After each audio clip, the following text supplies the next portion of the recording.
Ramadan yang seharusnya menjadi momen penuh kedamaian dan refleksi justru diwarnai dengan berbagai kontroversi yang melibatkan sejumlah figur publik dari isu hukum hingga konflik pribadi. Berikut adalah rangkuman kasus yang mencuri perhatian publik sepanjang bulan Ramadan versi Unlock. Ridwan Kamil dan Lisa Mariana. Mantan Gubernur Jawa Barat Ridwan Kamil menjadi sorotan setelah seorang model bernama Lisa Mariana mengklaim memiliki anak dari hubungan mereka. Lisa mempublikasikan bukti berupa tangkapan layar percakapan dan cuplikan video call yang diduga melibatkan pria yang akrab disapa RK itu. Yang lebih mengejutkan, ia juga mengungkapkan bahwa RK pernah memintanya untuk menggugurkan kandungan. Namun Lisa akhirnya memilih untuk mempertahankan bayi tersebut. Polemik keduanya pun sontak memunculkan pro kontra di tengah publik.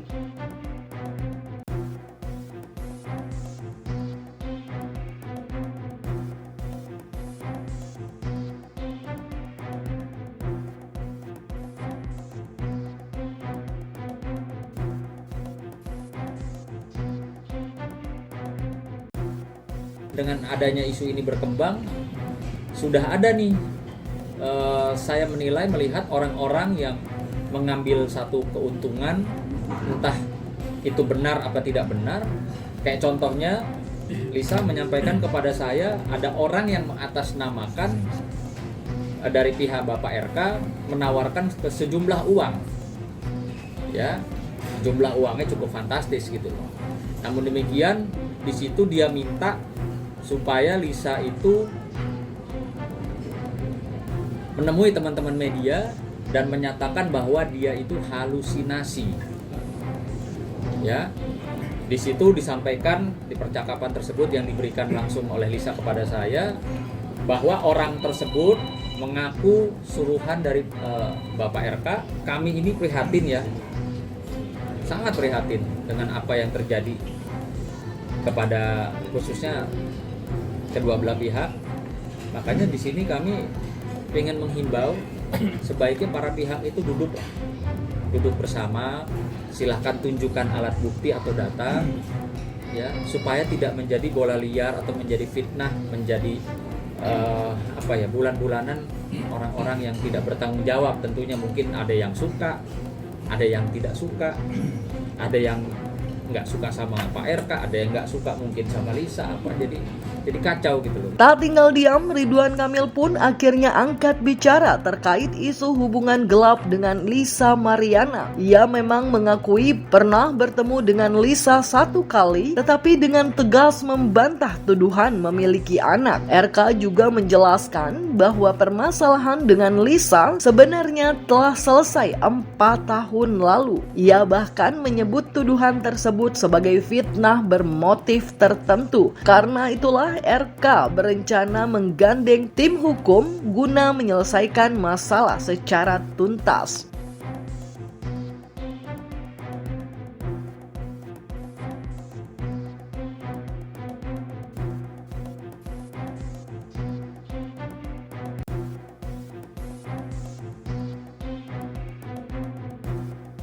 Menurut hemat kami ya, isu ini kan sudah mengarah kepada isu hukum ya, karena ada dugaan menurut kami itu adalah fitnah dan pembunuhan karakter ya, dari Pak Ridwan sendiri.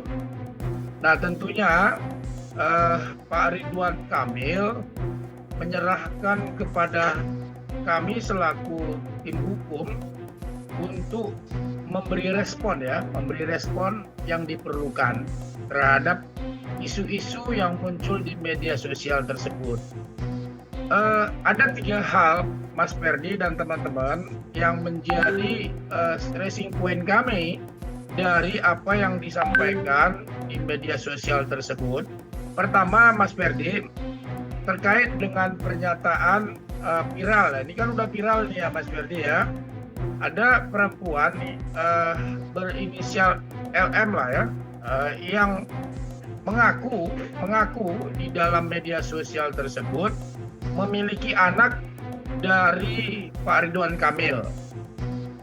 Tentu Mas Ferdi, dengan tidak mengurangi rasa hormat kami kepada inisial LM tersebut, kami selaku kuasa hukum mempersilakan, sekali lagi Mas Ferdi, mempersilakan yang bersangkutan untuk membuktikan pengakuannya itu secara hukum. Nah itu dulu, artinya bahwa kami menegaskan di sini bahwa silakan perempuan yang berinisial M tersebut membuktikan pengakuannya secara hukum. Itu yang pertama.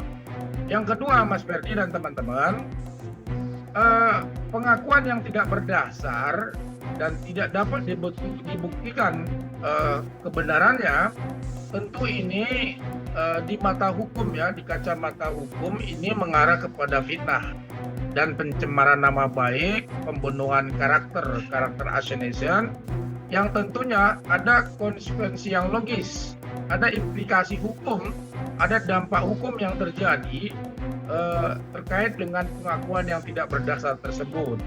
Itu yang kedua, Mas Ferdi.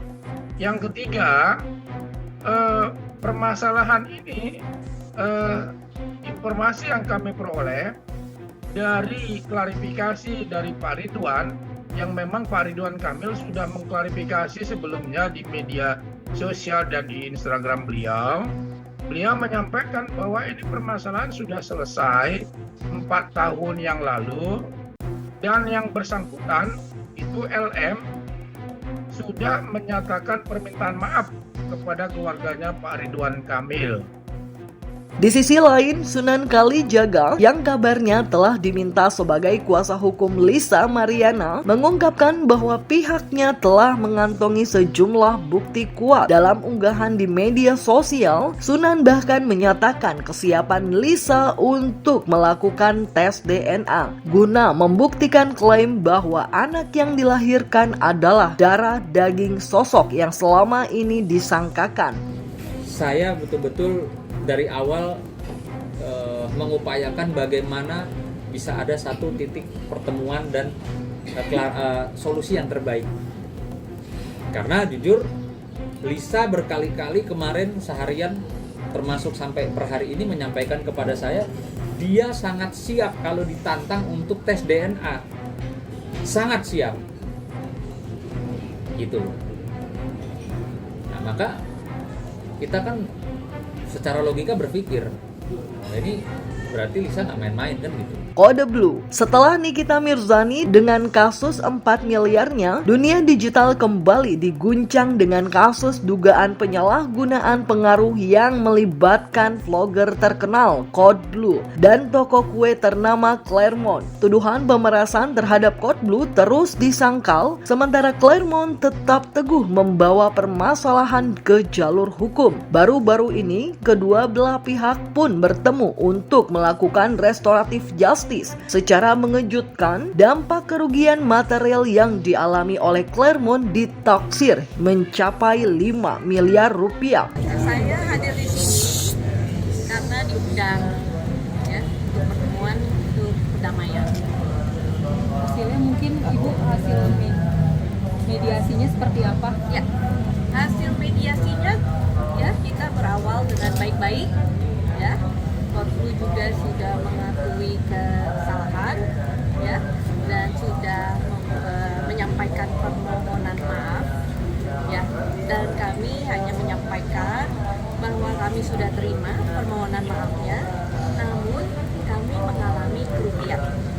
Nah, kerugian inilah yang kami sudah menyampaikan ya, tetapi belum ada titik temu. Sementara itu, Kode Blue menegaskan bahwa konten yang dibuat tidak berkaitan dengan pemerasan. Pihaknya mengklaim bahwa setiap diskusi sebelumnya terkait dengan penawaran layanan pembuatan konten yang sudah memiliki tarif tertentu tanpa adanya unsur paksaan. Kode Blue menyatakan bahwa unggahan dilakukan sebagai bagian dari kebebasan berekspresi tanpa niat buruk terhadap pihak lain. Ya, saya klarifikasi lagi, tidak ada pemerasan yang terjadi. di pihak saya ataupun di pihak manapun yang berhubungan dengan saya. Jadi waktu bicarakan mengenai konten atau campaign, saya pasti akan memberikan sebuah tawaran. Rate card-nya seperti ini. Nah, waktu itu yang saya tawarkan dengan 8 konten itu dengan harga 350 juta. Jadi tidak ada unsur pemerasan sama sekali. Jadi kalau misalkan dibilang ini adalah pemerasan berkedok reviewer, sama sekali tidak tepat. Karena kenapa? Karena gini, kalau misalkan bilang pemerasan berkedok reviewer, harusnya gue datengin dulu sebelum gue post. Sebelum gue post, gue datengin dulu orangnya. Ini jelek nih postnya nih, lo bayar gue deh biar nggak gue up. Ini kan tidak terjadi. Ini gue cuma post secara nyata, secara apa adanya. Lalu setelah itu, kalau misalkan mereka mau memperbaiki, gue bisa bantu. Itu aja sebenarnya. Kalau tidak mau dibantu oleh gue pun nggak masalah. Bisa banyak orang yang bisa bantu, banyak profesional yang bisa bantu. Della Puspita, Ramadan yang seharusnya menjadi waktu penuh kedamaian berubah menjadi periode penuh cobaan bagi artis senior Della Puspita. Di tengah perjuangan mencari keadilan kasus dugaan penipuan travel umroh Della dan suaminya Arman Wosi justru dilaporkan atas dugaan penggelapan mobil. Yang mengejutkan, langkah itu diambil oleh Kemil Zain, sesama korban dugaan penipuan. Della dan Arman pun menjelaskan bahwa mereka sudah mengembalikan 2 mobil keseluruhan 6 yang disimpan. Namun Kemil saat diminta untuk membuat laporan polisi sempat menolak dengan berbagai alasan. Tiba-tiba saja ia muncul dengan somasi, bahkan melaporkan ke polisi, membuat Della akhirnya merasa sangat geram. Sekarang ujung-ujungnya lapor polisi. Kenapa waktu tanggal 14 Februari saya anjurin dia nggak mau, terus ada apa gitu kan? Kalau dia ada apa ya kan? Sampai dia nggak mau lapor, ujung-ujungnya dia lapor juga kan? Nah, saya ada bukti semua kok, tanggal 14 sudah saya saranin dia buat lapor, udah saya ajarin gitu. Nah, tapi dia tetap nggak mau gitu kan. Kalau mereka bilang saya ingin menguasai mobil, enggak. Saya pegang 6 mobil. Tanggal 7 April itu pemilik mobil 2 rental itu dia udah lapor polisi. Besoknya dia habis lapor polisi, saya balikin mobil. Karena saya bilang kamu lapor polisi, saya balikin mobil. Dia lapor, saya balikin mobilnya. Nah, tinggal sisa 4 kan, karena dia nitip 6 kan, sisa 4.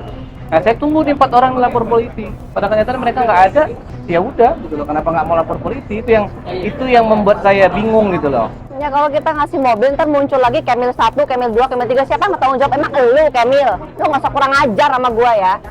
Nggak usah pasang-pasang muka polos seolah-olah lu yang merasa paling jadi korban. Gua korbannya, lu tahu nggak? Kita mendapatkan bukti ya. Ada bukti yang kami dapatkan bahwa rencananya mobil-mobil ini yang dijadikan jaminan ini akan dijual tanpa BPKB. Nah, setelah kami mendapatkan kabar begitu, akhirnya kami menghubungi ya beberapa orang yang kami kenal, baik dari TNI, dari Polri, terus juga ormas-ormas ya, untuk bisa kalau seandainya menemukan mobil ini, artinya cepat segera memberitahu kepada kami. Artinya kita seperti sayembara gitulah. Ya, bahkan kita tawarkan sesuatu kalau seandainya bisa menemukan mobil ini, sampaikan kepada kami, segera kita melakukan aksi lah. Dan alhamdulillah kita dapat kabar ternyata mobilnya ini katanya ada di Polres Metro Bekasi. Langsung kita bergerak malam sampai sini. Alhamdulillah ternyata kita temukan mobilnya di situ. Kita langsung tanya pada yang jaga. Nah, tadi bahkan tukang parkir dia tanya juga tadi. Alhamdulillah tukang parkir itu kenal kita dan dia mengatakan mobil itu hari Jumat ternyata diantar oleh Della dan Arman ke sini. Jadi hari Jumat itu setelah kita pelajari ternyata 1 hari setelah kami buat laporan polisi. Kami buat laporan polisi itu hari Kamis tanggal 6. Nah, hari Kamis kami buat laporan polisi. Ternyata hari Jumat diantar oleh Della dan Arman ke sini.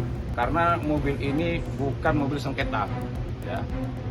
Seharusnya pihak kepolisian idealnya tidak boleh menerima. Cuman kemarin polisi mengatakan, Bang, mohon dimaklumi karena kami juga ya didesak juga sebagai polisi katanya harus mengayomi, melindungi. Sebenarnya kami protes. Sebenarnya tidak boleh. Kenapa ini? Ini ada pemiliknya dan sudah kita laporkan ke polisi. Inilah saya melihat ya. Di bulan suci Ramadan ini sampai di grup tadi pagi ya kita bahas tuh luar biasa. ini sangat mengganggu kami. Ya, bulan suci Ramadan kami ingin beribadah, akhirnya kami emosi kami keluar, lelah kami luar biasa kan, sampai kami semalam sampai dia lemas belum mobilnya kan, mobil bannya dikempesin dong, karena takut dibawa gitu kan. Nah jadi saya melihat begini. Fuji Utami, selebgram Fuji Utami atau yang akrab disapa Fuji juga menghadapi permasalahan pelik di bulan Ramadan, bahkan masih bergulir panas. Sosok yang dikabarkan tengah dekat dengan Verrel Bramasta itu resmi melaporkan perusahaan dan individu tertentu ke Polres Metro Jakarta Selatan dengan tuduhan penipuan dan penggelapan dana. Fuji mengungkapkan bahwa ia telah memenuhi seluruh kewajiban profesionalnya dalam pekerjaan, namun nyatanya tidak menerima pembayaran yang seharusnya menjadi haknya.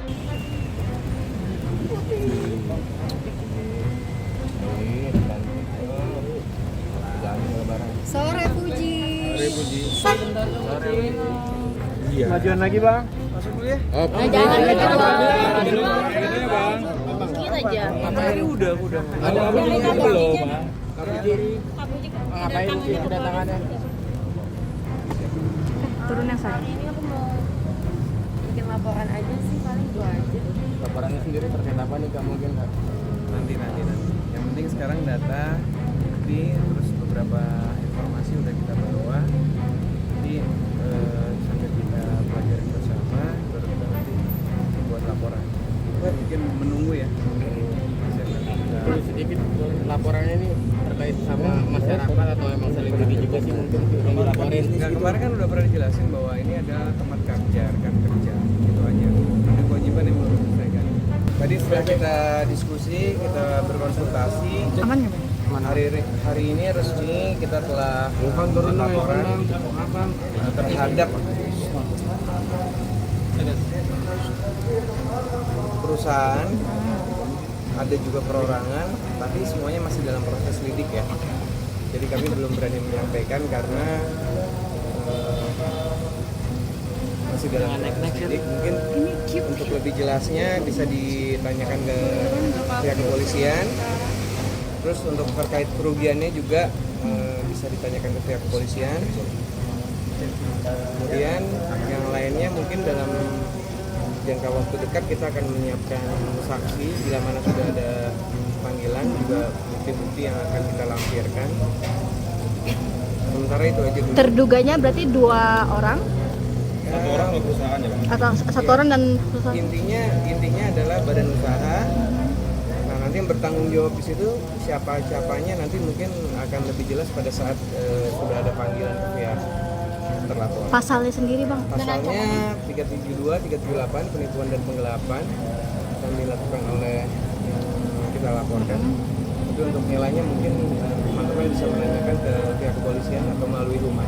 Untuk menuntut keadilan, Fuji telah melayangkan somasi kepada pihak terkait memberikan kesempatan penyelesaian secara kekeluargaan. Namun, hingga saat ini belum ada respons positif, bahkan pelaku diduga sulit dihubungi. Kuasa hukumnya Sandi Arifin mengungkapkan bahwa laporan hukum merupakan tindak lanjut dari kasus serupa yang sebelumnya melibatkan mantan manajer Fuji, Batara Ageng, yang telah divonis bersalah atas dugaan penggelapan 1,3 miliar rupiah. 3 kali pekerjaan, 3 kali pekerjaan dalam 1 bulan. Nggak begitu diingat, soalnya itu kan kontraknya sama mantan manajer ya. Ini kan udah lama mungkin, kenapa baru melaporkannya saat ini? Apa pertimbangannya? Karena pertimbangannya kan kemarin kita sudah melaporkan mantan manajer. Dari situ mulai berkembang. Jadi ada yang memberitahu bahwa ada kontrak A, B, C, D, F. Kita baru menemukannya. Secara kemungkinan juga dari pihak mantan manajer lama juga mungkin kemungkinan besar juga akan masih dipertanyakan atau diperiksa. Karena kan terkait kontrak ini kan masih ada mantan manajer ya, masih ada ya, jadi masih ada. Mantan manajer semua sih. Puji gimana sih? Mungkin ini pujian ya dari dengan orang-orang terdekat. Jadi menyikapinya bagaimana? Iya, dijadiin pembelajaran aja ya kali ya buat kedepannya. Nah, aja kali. Dia terjadi nggak usah disesalin banget. Yang penting keadilan harus ditegakkan. Berarti nilai nominalnya sama kayak kemarin Bang, mencapai miliaran. Mungkin kalau nilainya ya kalian bisa menanyakan ke pihak kepolisian, pihak penyidik, karena sudah ranah dari pihak penyidik. Kami hanya membuat laporan dan siapa-siapanya juga masih dalam proses penyidikan. Udah pasti serius ya Kak kalau sampai sini ya. Aku lebih pengen ngasih pelajaran aja sih supaya nggak ada kejadian kayak gini-gini lagi. Sebenarnya ini udah lama, tapi aku nggak mau kedepannya orang tuh kayak ngeremehin aku, terus nggak ada kejadian kayak gini lagi lah. Aku nggak pengen ada yang curang-curang lagi di belakang aku.